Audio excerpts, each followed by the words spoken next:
Hi friends, welcome back to my channel. In today's video, I'm going to show you how to enable disabled apps on the Samsung Galaxy A54.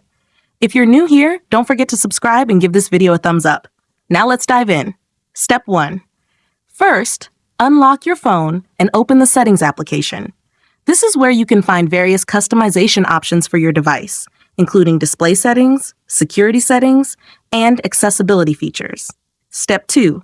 Now, locate the search icon in the top right corner and tap on it. The search feature makes it much easier to find specific options without having to scroll through multiple menus manually. Step 3.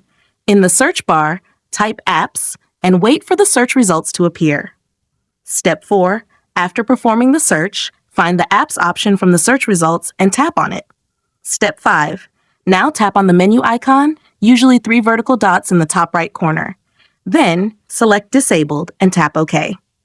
This will show a list of all the apps that are currently disabled on your phone. Step 6. For the last and most important step, choose the app you want to enable, tap on it, and then tap the Enable button at the bottom of the screen. The app will be immediately restored and ready to use. If you found this tutorial helpful, don't forget to give it a thumbs up and subscribe to my channel for more great tips.